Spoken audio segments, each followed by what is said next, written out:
Oi amigos, sejam bem-vindos ou muito bem-vindos de volta ao canal.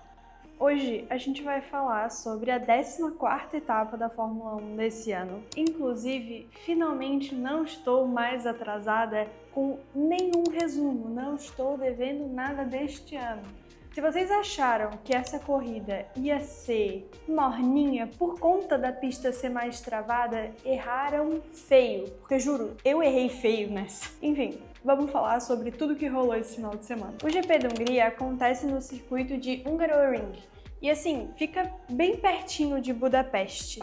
Essa pista é basicamente conhecida como Mônaco sem muros, porque ultrapassar lá é praticamente impossível. É uma pista super estreita, que detona os pneus e assim, a qualificatória é 80% da corrida. O traçado tem 4,3 km de comprimento.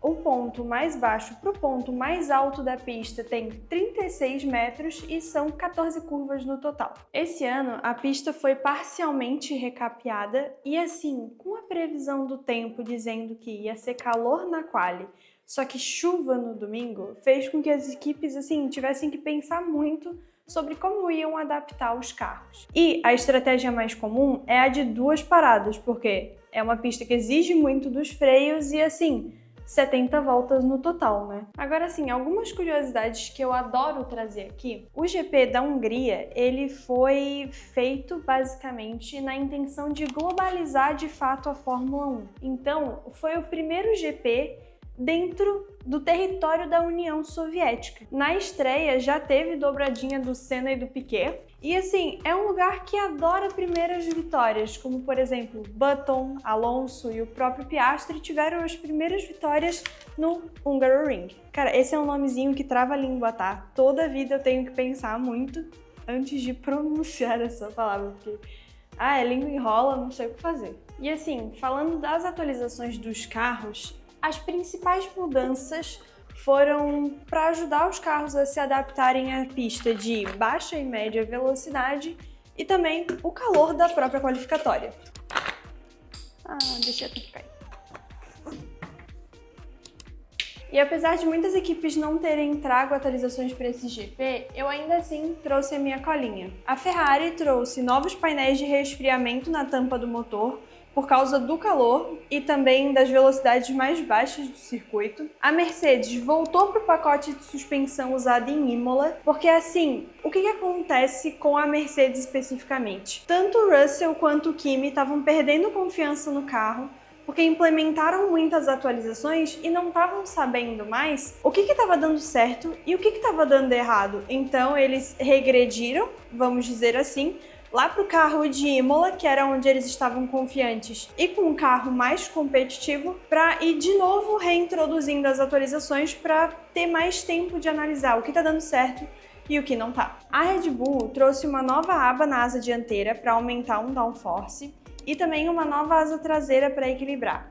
Abriram os dutos de freio por causa do calor. A Aston Martin fez tudo que a Red Bull fez e também refinou o design da aba da asa dianteira, ajustando para o traçado travado de Hungria, e a Racing Bulls mudou o design ao redor dos freios dianteiros para melhorar o resfriamento e também o fluxo de ar nessa região. Todas as outras equipes não trouxeram nenhuma atualização. Nos treinos, a gente teve o Paul Aron como novato, de novo substituindo o Hülkenberg na Sauber, e a gente teve o Drugovich. Só que ele não foi como novato nesse caso, ele foi realmente como piloto reserva do Alonso, que aparentemente estava sentindo dores musculares na lombar. Pelo que eu entendi também, eles estavam testando não era uma suspensão, acredito que era um assoalho novo na Aston Martin, e aí eles tinham que fazer os primeiros ajustes e tudo mais. Então o Drugo fez isso, o Alonso deu aquele migué, entendeu? E aí, depois ele só veio com o carro acertado já a partir do TL2. E assim, falando do Paul, a Sauber dele teve um problema que apareceu lá para os engenheiros como crítico. Então assim, na metade do TL1 ele já teve que logo abandonar o carro porque, cara, vai que explode, né? E, em seguida, a gente teve nada mais nada menos do que o Verstappen jogando uma toalhinha na pista porque ele achou no cockpit. Cara, eu acho incrível que a gente tá falando de Fórmula 1. Negócio tão caro, negócio tão milimétrico e pressão disso, downforce daquilo.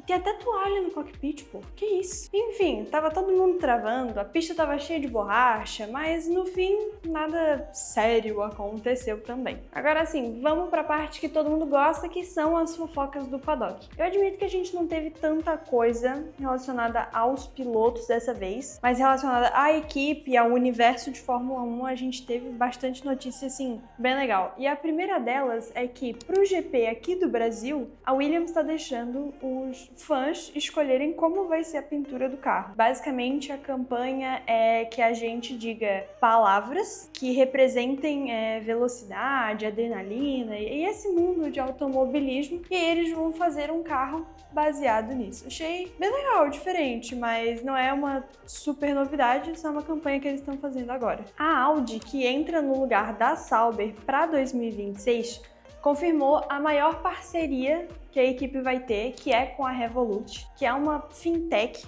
lá do Reino Unido, da Inglaterra, enfim, que basicamente é como se fosse um Wise e uma Nubank juntos. Vamos deixar por aí, baita parceria. A Ferrari renovou o contrato com o Vasseur, porque assim, apesar dos altos e baixos da equipe e da falta de estratégia que a Ferrari tem, ele tá conseguindo organizar a casa. Nos últimos 2 vídeos eu falei do rumor do Max Verstappen sair da Red Bull, só que nesse final de semana da Hungria ele confirmou para 2026 que ele ainda vai estar na equipe azul. Só que assim, existe uma cláusula em que se no ano que vem ele não ganhar o campeonato, ele pode sim sair da equipe e assim, sem pagar multa nenhuma. É uma cláusula de desempenho, performance mesmo. É aí que muda tudo, né? Eu quero só ver como é que vai ficar esse rolê no final do ano que vem. Eu acho que esse ano a gente não vai ter muito uma dança das cadeiras, que nem a gente teve, por exemplo, no ano passado, que era meio que, pô, pra onde o Sainz vai? A Mercedes tá mudando, tem muitos garotos da F2 entrando na Fórmula 1, então o que vai acontecer com os assentos, sabe? Mas eu acho que esse ano a gente não vai ter tanto, principalmente com a mudança de regulamento ali para 2026, que não gosto do regulamento para 2026, tipo, daqui a pouco a gente vai ver F1 e um Ezinho do lado de tipo semi-elétrico. Tá ficando complicada essa situação. Quero só ver como é que vai ficar 2026, tá? E assim, falando de marketing, que é uma parte que eu gosto muito na Fórmula 1, porque eles fazem isso, cara, muito bem. Tá tendo uma collab entre Mercedes, Adidas e o Bad Bunny, que tá fazendo uma tour lá em Porto Rico. Então, assim, vai ter um desfile onde um carro de Fórmula 1 vai participar.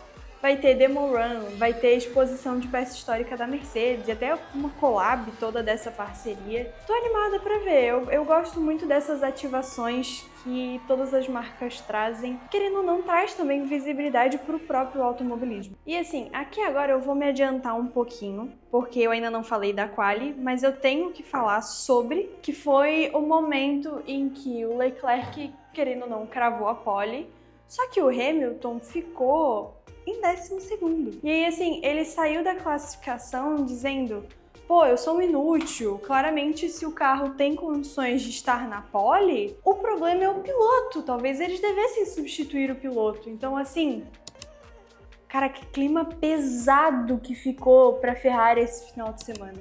Juro. E já que a gente tá nesse assunto, então vamos entrar na classificação. E assim, eu tenho muito que destacar o Bortoleto, porque, cara, ele entrou no Q3, só que com uma estratégia diferente do que ele geralmente faz.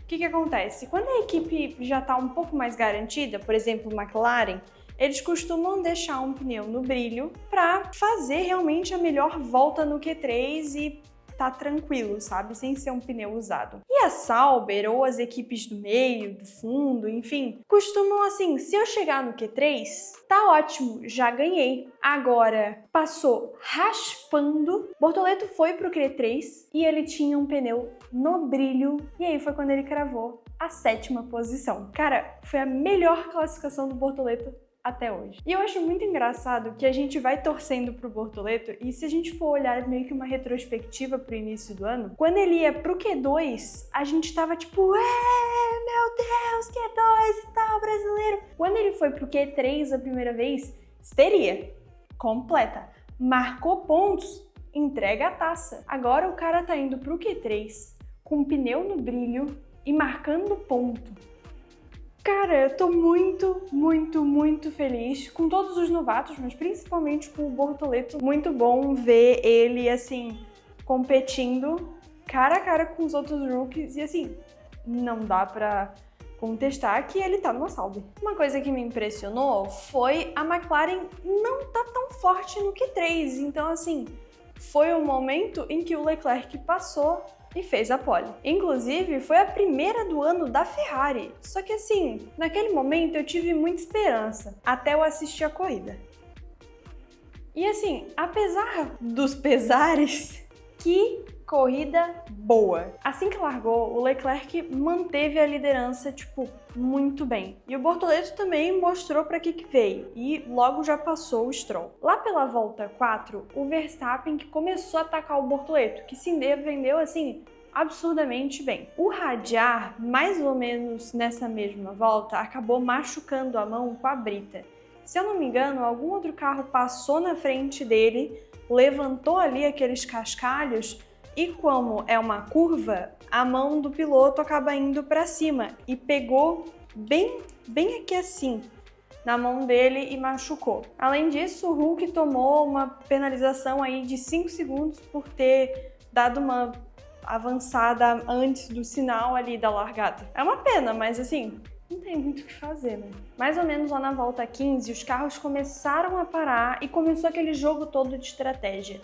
O Verstappen tentou fazer um undercut na 18ª volta, só que na 19ª o Leclerc entrou, fez um baita pit e ainda saiu na frente do Piastri. Então assim, nessa hora eu cheguei até a me animar. Logo depois a Ferrari tentou um blefe com o Hamilton para forçar o Antonelli a entrar nos boxes. E assim, funcionou. Graças a Deus. Lá para a volta 26, o Alonso estava com a traseira larguíssima, só que rapidinho o Russell pegou, passou e assumiu o P4. E aí foi mais ou menos nesse momento em que a McLaren resolveu fazer uma estratégia diferente e ousada com o Norris, que foi de uma parada só. E assim, o pit dele foi absurdo, foi de 1,9 segundos, foi meio que o tempo recorde dessa temporada esse ano por enquanto. Não satisfeitos, eles foram lá e repetiram o feito com o Piastri. E aí, quando o Leclerc parou, o Piastri continuou na pista, passou ele e começou a caçada ao Norris. Bortoleto também parou mais ou menos ali no meio da corrida, só que ele já não estava com tanto ritmo assim. Lá pro fim da corrida, o Behrman começou a ter problemas com a traseira no carro e acabou abandonando. Russell chegou bem pertinho do Leclerc, foi para passar. Só que o Leclerc, na tentativa de defender essa posição, fez uma manobra arriscada ali e tomou uma punição de 5 segundos. Não só aí, um pouco antes já tinha percebido que a Ferrari não ia ganhar, mas aí o baque de perceber que a Ferrari não ia pro pódio, cara, doeu. Na volta 68, o Piastri tentou ultrapassar pela primeira vez o Norris. Só que assim, ele não teve espaço. Mais ou menos no mesmo trecho do circuito, na volta 69, ele tentou de novo. Ele travou tudo. Os 4 pneus, assim, saindo daquela fumaça branca, quase bateu no Norris, mas ainda assim não conseguiu ultrapassar. E aí foi nesse momento que o Norris venceu a corrida e também a McLaren chegou às 200 vitórias da equipe em toda a história da Fórmula 1. Assim, foi a chegada mais apertada dessa temporada sob uma bandeira verde, né? E foi muito engraçado que na entrevista com o Piastri, eu adoro que a dona Fórmula 1 é quase mais Maria fofoqueira do que eu. Eles interromperam a entrevista, deixaram só o áudio passando pra mostrar o Lando e a Magui se beijando. Tipo, tô falando que eles são parceiros, gente? Que eles são namorados? Vocês não estão acreditando em mim? O Lando não assume, a Fórmula 1 assume? Pois tá aqui a prova, entendeu? Tá aqui. E assim, eu tenho que falar do que foi o Leclerc pós-corrida. Cara, ele liderou até a volta 40, mais ou menos. Começou a ter um problema no chassi, começou a falar com a equipe de tipo, vamos fazer tal coisa, vamos fazer tal outra coisa, e a equipe simplesmente não dando retorno, dizendo para ele fazer outra coisa, e assim, foi muito triste ver ele largando na pole, super confiante para a corrida, e no fim assistindo o pódio na TV. Um dos rádios que ele passou, desabafando sobre o carro com a equipe, dizia assim: tá absolutamente inguiável isso aqui. Vai ser um milagre se a gente chegar no pódio. Bem, é um momento bem complicado, sabe? Ver o Leclerc passando por isso e o Hamilton também com todos esses problemas de autoestima com o carro, de confiança, de guiar o próprio carro, sabe? É difícil ver a Ferrari assim esse ano. No fim, ficaram algumas análises para serem feitas pelos comissários ali da corrida, então o Gasly tomou uma penalidade de 10 segundos por conta de uma manobra meio antidesportiva que ele fez com o Sainz. Então, assim, só mais um final de semana da Alpine se afundando mais um pouquinho. Mas eu quero saber a opinião de vocês sobre essa corrida, sobre as Papaya Rules, digamos assim. Não adianta, a McLaren tá dominando. Vocês acham que tem alguma equipe que ainda vai conseguir chegar perto? Ou qualquer coisa parecida? Ou tipo, eu tô animada pra ver como é que vai ser o final da temporada, quando eles estiverem disputando pelos últimos pontos, tipo Norris e Piastri, sabe? Eu acho que vai ser incrível essa disputa em específico. Enfim, foi isso. Um beijo e até o próximo resumo.